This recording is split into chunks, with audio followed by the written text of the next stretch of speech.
everyone, so today I wanted to do kind of a more chatty personal video for you. This is a topic that I don't think is spoke about often enough and many people suffer with it. I myself included.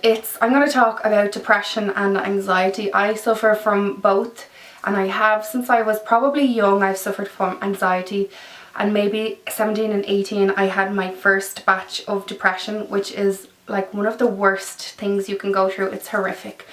But I just wanted to talk about it because I don't think mental health is talked about enough, and seeing as though I've just gone through one of the worst periods of depression in my life, I thought it was time to share my story with you all, because finally I see the light and I feel a lot better. With the help of medication and professional help, that is, but everybody needs a helping hand. And I think some people don't really want to talk about mental illness because they don't think it's a serious illness, because you don't have a broken bone, or maybe you're not actually vomiting or needing to go to the hospital. But it is just as important as any sickness. It is a mental health issue, and I think that it needs to be talked about more. It needs to be talked among friends, and especially teenagers. There's a lot of suicide of ages 18 to 25-year-olds, especially in men, because they kind of bottle things up and don't talk about it enough. But I wanted to do a video today to tell you my story, and maybe if anybody needs help or relates to me and my story, you can always email me on grace.mongie@yahoo.ie, and I will always be there to help and support you. If you don't have anybody else to turn to, at least you can turn to me. I don't know you personally, so it might be easier to share your story and give you some advice and help. So if you want to hear about my depression and anxiety story, then I guess just keep watching. So as I said at the start of the video, I had a small period of depression when I was 17 and 18, and I think that was due to kind of a hormone change. I was becoming an adult and I just had a little bit of stress in my life. I remember it when I was 17, 18, it was near my 18th birthday, and I just started to feel really low and really down on myself, and I had kind of an issue with food. I wasn't anorexic, but I had an issue with food. I don't know if anyone can relate to this. It made me feel sick. And I had a fear of eating because it used to make me feel sick. So when I would come to like dinner or lunchtime, I literally would sit there and cry my eyes out because I didn't want to eat the food, because when I started to eat, it would make me gag. And I just started to feel really low in myself, had low self-esteem. So around about that age, my mum took me to the doctor. She couldn't figure out what was wrong with me because I had everything in life. I had a boyfriend at the time. I was in school, I had a job, so there was nothing really that triggered it. I think it was really just age and becoming a woman and going into adulthood kind of frightened me a bit because of responsibilities and stuff like that. So she took me to the doctor and I had a blood test, but he didn't think it was that serious, so he didn't want to put me on any antidepressant medication or anything like that. So he referred me to a psychologist who I seen for a couple of weeks, and I had a really big fear of going into a restaurant and ordering food. I don't know what my problem is with food, but I always remember from a young age, if I got a big plate of food, I would freak out and think, oh my god, I have to eat all this. So I think that gradually progressed into having sort of an eating disorder, if you call it that. It was more of a fear of food or a fear of being sick from food, and I would kind of have that sick feeling, like a nervous butterfly feeling in my stomach when I went to eat, and it was just really hard for me to eat. So I lost a lot of weight, and my mum and friends were really concerned. So my mum took me to the doctor, and he said to go to see this psychologist. So I had a few sessions with her and talked through like my childhood and tried to pinpoint what it actually was. She told me I had to go to a restaurant with my mum and dad, sit down and order food, and that actually kind of brought me out of my shell and allowed me to go to restaurants, to start eating again. So that was kind of the end of that depression. When I was in Australia, I had a situation come up from my past, and that was an initial shock to me, but then I found it as closure and I kind of dealt with that. But it did get me down for a while. For like 2 months I was really down on myself and stuff like that, and I just didn't see any hope for me. And then I got better. I got happy again. I was the old Grace doing normal things that I would usually do. I wasn't upset anymore. And then it occurred again. It came back to me and it made me so happy at the start. Like I hadn't been that happy in a long time. And then it was literally snatched away from me, like no contact, nothing, it was gone. So that was a really traumatic experience for me. I was heartbroken and I didn't know how to deal with it. And I said to my friends, like, I feel like my anxiety is coming back. I feel that nervousness. I feel I'm getting down again. And they said, don't worry about it. Like, don't think about it too much. It's not going to come back again. But it did. And it came back with a bang. And I could gradually see myself getting worse and worse. But I just remember my friend Dominique, she got really ill. And that really reminded me of when my dad was ill. I hadn't seen anyone like that since my dad.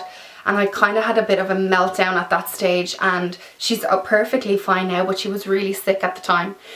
And it kind of brought back emotions from then and feelings, and I hadn't experienced stuff like that since my dad passed away.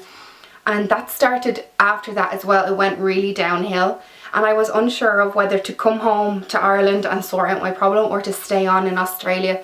So I decided to stay on a bit longer, but I gradually got worse. I started getting that eating thing again. When I would start to eat food, I would gag and have to run to the toilet and get sick. So I had a really strong support system behind me, which really helped. My friend Neve was so good at explaining mindfulness to me. It's when you're aware of the present and what's actually going on, and instead of being so involved in your mind. And they were just so good to me. Like, I put them through hell the last few months in Australia, but I couldn't help it. It was just me. I was suffering with this mental illness, and they were so good and so supportive. So I am so grateful. I don't think they will ever realize how grateful I am that they actually pulled me through and helped me to see the light at the end of the tunnel. But yeah, I got gradually worse, and I decided it was time to come home. I couldn't deal with the issue by myself. I knew it was anxiety. I knew it was my mind doing it to me, and I knew there was nothing actually wrong with me, but I just got it into my head that something was wrong. And why is this happening to me? It's not normal. I just wanted to be normal, when my mom just kept saying, you are normal. This is just anxiety. It's not you. It's like a voice in your head that's pushing you. And I had this little picture. I don't have it anymore, but it used to say, I'm the voice in your head. I'm the one that speeds your heart up. My name is anxiety. And I had that on the bathroom wall. And I used to look at that, and it would remind me that it wasn't actually me. It was this anxiety. Like, I used to think of it as a separate person in my head that was like pushing me and making me think these crazy thoughts of stuff that would never happen. And I got to a really bad point where I couldn't go into social situations. Like, I remember one day going shopping to do my grocery shopping in Woolies and being with Dominique, my best friend, and it's just a normal thing to do. But for me, I was like, oh my God, I can't be in here. She was like, what's wrong? And I was like, I need to get out of here. I'm having a panic attack. And she was like, you're just getting your shopping. Like, what is the big deal?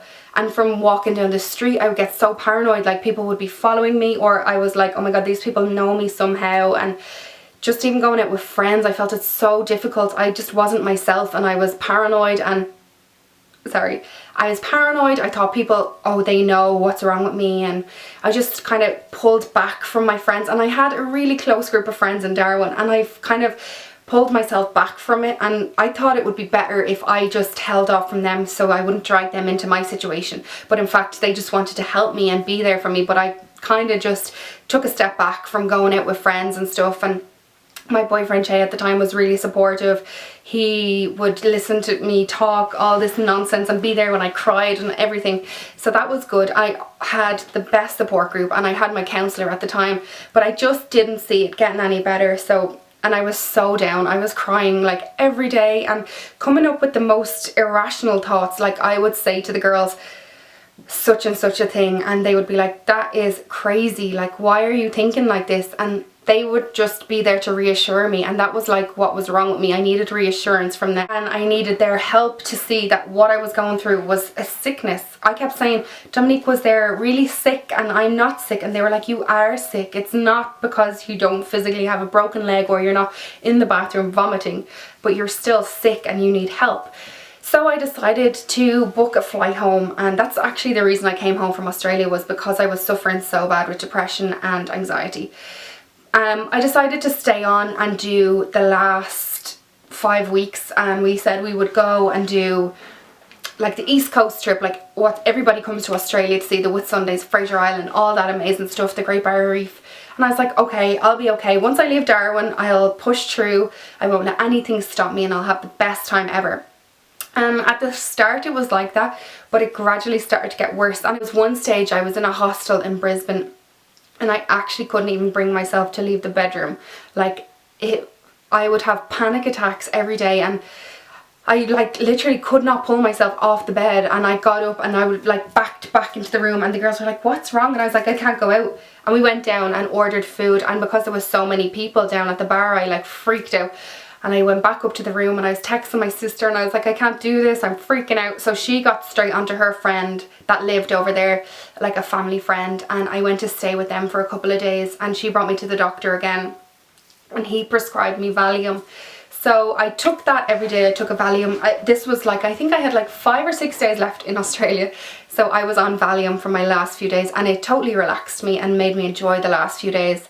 And then once I came home, I was in my own surroundings. I was in my comfort zone, and my mum took me to the doctor. So 4 times I had to go to the doctor because of this.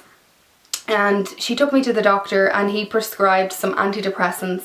And I was so against going on tablets because I just didn't want to be in the stereotype of, oh, I need pills to be happy. But they said it would be the best thing for me, and I decided to go with it, give it a go. I'd be on it for like 6 months, and he told me, he also referred me to a psychologist. So I started seeing her, and the tablets started to kick in, but then my mum said they didn't really suit me. So I went back to the doctor and he prescribed me new medication. So that's the ones I'm on at the minute, and I actually just went to my psychologist this morning, and I'm so happy that she thinks that I don't need to see her anymore. So that's the reason why I'm doing this video today, because I feel like I've hit a point in it where I can speak about it. I've gone through it and I've come out the other side. And I have read the stories on some of the guys and that blog post from, I can't remember his name, but the 2 guys that did blog posts on depression, and I just wanted to talk about my story because so many people don't ever talk about it and just live with this illness. And I just watched Samantha Chapman's video from Pixie Woo last night on anxiety, and I can totally relate to her. And I've watched Zoella. She's done a video on anxiety, and I could definitely relate to everything she said in her video. And J Loves Mac as well did a video on depression. So there's so many people. Like, I remember reading Cheryl Cole's book and she talked about anxiety, and Sinead, my friend, has also talked about it. So there's so many people with this. I just wanted to give you my version of events and let you know that if you ever needed to talk to anybody, I know it's so hard to start off that conversation with somebody like, hi, I'm depressed. It's not, it's just a mental illness, and at this stage in my life I've gone through it. Hopefully that will be the end, and I have tools now to control it and to realize that it's just a state I'm in and that it's not the end of the world. I literally thought I was dying. Like, I would send my sister and Dominique the weirdest messages. Like, if I could read back on them now, we would have such a laugh. But I was crazy, the stuff I used to say. But it's so important to have a really good support system behind you. Friends, family, everybody wants to help you. And if you have nobody to talk to, definitely email me or leave me a comment. I will always be there for any of my subscribers or viewers. And just to know that you're not alone and to seek help. There's always websites you can go on, chat online, you can ring people, Samaritans I know, and go to your doctor. And if you have to be put on medication, that's fine. I'm on medication and I'm perfectly normal. I just went through a tough period in my life. I had stuff from my past come back and just dragged me down. But now I'm healthy, I'm happy, and I'm back to the old Grace. So you would not have wanted to see the way I was. I was literally crying over anything. I really hope people can relate to this video, and if anybody needs to talk, I'm always here. I always respond to my subscribers. I always text back. If anyone has any issues, please know that I'm here and I won't judge, and you can tell me anything. I have the craziest thoughts. Like, people have normal thoughts. I have super crazy paranoid thoughts, and that's okay. Like, that's normal to be like that. Some people suffer with worry and anxiety, and I'm just one of them. And I know it's hard for people who haven't gone through it and who don't suffer from anxiety to relate to it, but there is a lot of people out there that will relate to this video, and I just hope that it helped people in some way. And definitely get in contact if there's anything you want to talk about. And yay, I don't have a psychologist anymore. I have seen the light at the end of the tunnel, and I'm at the end of my journey, and hopefully, I don't wish that on anyone. On my worst enemy, I would never wish depression, because it is the worst, and nobody knows what you're going through until you're in their mind. I used to say to my friends, like, you try be in my head and then see how you cope. But that is basically my story I wanted to share with you all, and I hope you enjoyed the video. Give it a thumbs up for talking about anxiety and depression. It needs to be talked about more, definitely in this age and our society. So I hope you all enjoyed it, and I'll talk to you all soon. Bye!